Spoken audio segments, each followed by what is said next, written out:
मित्रांनो, पुस्तकं म्हणजे अनुभवाचा खजिना. कधी तुम्हाला असं वाटतं का की खूप छान पुस्तकं वाचायची आहेत पण वेळच मिळत नाही? आमच्या या चॅनलवर आम्ही तुम्हाला जगप्रसिद्ध पुस्तकांचे सार देतो, तेही आपल्या मातृभाषेत.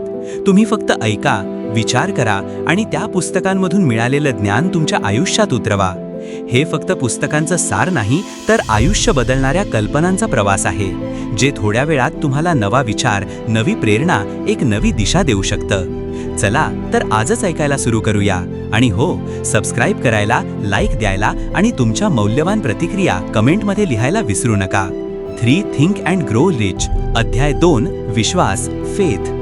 मागच्या भागात आपण इच्छा, डिझायर याबद्दल जाणून घेतलं. यशाचं पहिलं पाऊल म्हणजे ज्वलंत इच्छा आहे. पण फक्त इच्छा असून चालत नाही.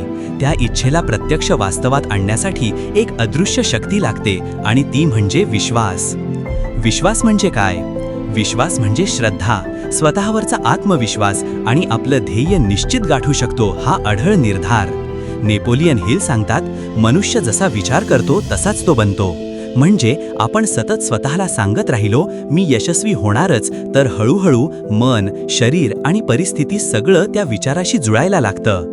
लेखक एक उत्तम उदाहरण देतात, हेनरी फोर्ड यांचं. फोर्ड यांना एकदा V8 इंजिन बनवायचं होतं. इंजिनियरांनी सांगितलं हे अशक्य आहे, पण फोर्ड म्हणाले करा, कितीही वेळ लागू दे, पण मला हवंय ते होणारच. महिने गेले, वर्ष गेलं, तरी इंजिनियर म्हणाले हे होत नाही.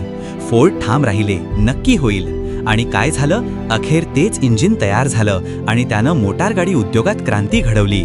हेनरी फोर्डकडे पैसा नव्हता म्हणून ते यशस्वी झाले नाहीत, तर अढळ विश्वास होता म्हणून झाले. विश्वास कसा वाढवायचा?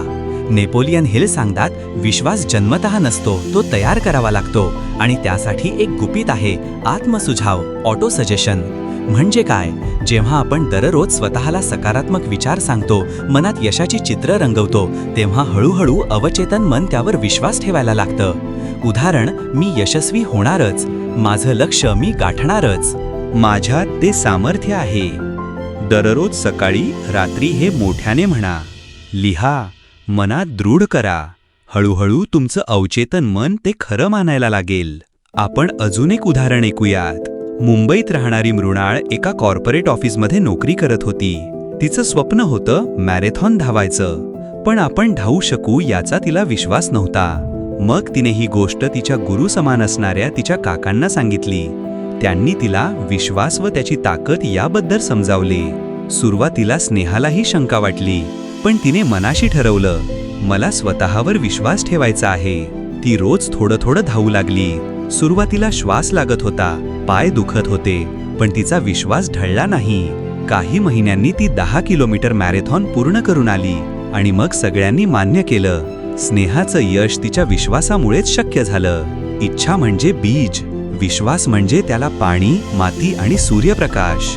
बीज जर जमिनीत टाकलं तर त्याला पाणीच मिळालं नाही तर ते सुकून जाईल. तसंच इच्छा जर असेल पण विश्वास नसेल तर ती कधीच वाढणार नाही. इच्छा आणि विश्वास एकत्र आले की कुठलंच ध्येय अशक्य राहत नाही. छोटा सराव. चला, इथेच 1 मिनिट डोळे मिटा आणि कल्पना करा, तुम्ही तुमचं ध्येय गाठलं आहे. लोक तुम्हाला अभिनंदन करतायत, तुमचं जीवन समृद्ध झालंय. त्या क्षणाचा अनुभवा. तो अनुभव जितक्या वेळा घेता तितका तुमचा विश्वास घट्ट होतो. निष्कर्ष. मंडळी, विश्वास ही खरी जादूची किल्ली आहे. तुम्ही जेवढं स्वतःवर विश्वास ठेवाल, तेवढं जगही तुमच्यावर विश्वास ठेवेल. इच्छा प्लस विश्वास बरोबर यशाची हमी. तर चला, आजपासून आपण आपल्या इच्छेला विश्वासाची ताकद देऊया. दररोज सकारात्मक वाक्य म्हणा, मनात स्वप्न रंगवा आणि स्वतःवर श्रद्धा ठेवा. लक्षात ठेवा, यश मिळवण्यासाठी सर्वात पहिली गरज आहे स्वतःवर विश्वास ठेवण्याची. तुम्हाला हा भाग आवडला असेल तर सबस्क्राईब करायला, लाईक द्यायला आणि तुमच्या मौल्यवान प्रतिक्रिया कमेंटमध्ये लिहायला विसरू नका.